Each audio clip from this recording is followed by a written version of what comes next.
Humans को दुनिया का बेस्ट ब्रेन कहा जाता है, पर क्या हम सच में ह्यूमंस हैं जो दुनिया का बेस्ट ब्रेन है? तो चलिए एक एग्जांपल से समझते हैं। आपके सामने यहाँ बुफेलोज के इमेजेस आ रहे हैं। तो बुफेलो, भैंस, कुत्ता, गाय, ये सब एनिमल जो है पैदा होते ही इनके बच्चे चलने लग जाते हैं, लेकिन ह्यूमंस के बच्चे तो नहीं चलते हैं। पैदा होने के बाद उन्हें 1 साल लगता है। चलो इसका रीजन हम साइंटिफिकली आंसर निकाल सकते हैं, क्योंकि ह्यूमंस के बच्चे जो है वो हम पहले 4 पैरों पर चलते थे, उसके बाद हम 2 पैरों पर आए, जिसकी वजह से हमारे हिप्स के जो हड्डियां हैं वो नैरो हो गई थी, जिसकी वजह से हमें हमारा बच्चा प्री मैच्योर पैदा होता है। यानी हम ये कह सकते हैं कि उसको 1 साल और लगता है उसे पूरा मैच्योर होने में, ठीक है। पर क्या 1 साल बाद भी हमारा बच्चा जब पैरों पर चलने लग जाएगा, उसके बाद क्या वो बच्चा इन भैंस के बच्चों की तरह या एनिमल्स के बच्चों की तरह इंसानी बच्चा, इंसानों के बच्चे या खुद इंसान भी तैरना सीख जाएंगे?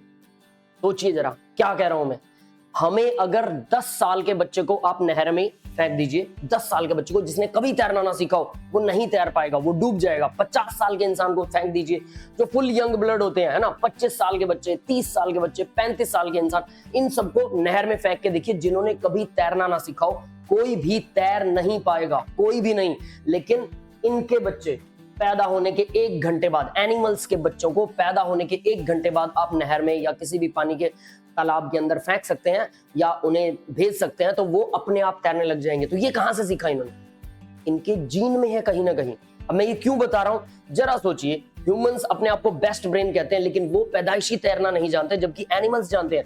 बेसिक इंस्टिंक्ट्स बोलते हैं इसे, यानी कि जो पैदाइशी इनमें होता है, हम में नहीं है। कहीं ना कहीं कमी है ना। ये तो पहला पॉइंट था कि इंसानों में कमियां होती हैं भाई, अपने आप को बेस्ट मत मानिए। दूसरा पॉइंट आपको बताता हूं, सेकंड पॉइंट। क्या जैसे भैंस को पैदाइशी तैरना आता है, इंसानी बच्चे को अगर पैदाइशी डॉक्टरी आ जाए तो सपोज दैट अगर मैं डॉक्टर हूं तो मेरे बच्चे पैदाइशी डॉक्टरी करने लग जाए, या अगर मैं इंजीनियर हूं तो मेरे आने वाले बच्चे जो हैं वो पैदाइशी इंजीनियर हो। ऐसा हो सकता है कि नहीं हो सकता? क्योंकि भैंस को तैरना आता है, उसके बच्चे को तैरना आता है, पैदाइशी आता है, ये उनके जीन में है। तो हमारे जीन में ये क्यों नहीं हो सकता?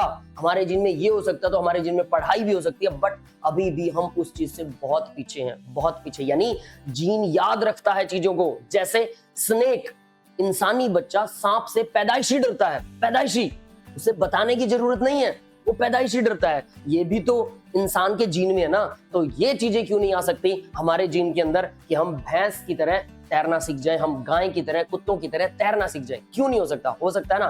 तो हम बेस्ट ब्रेन नहीं है, लेकिन हाँ कहीं ना कहीं लिमिटेशंस हैं। उन लिमिटेशंस को अगर हम पूरा कर देंगे तो डेफिनेटली हम बेस्ट बन सकते हैं, but we are not best. Remember that. Thank you.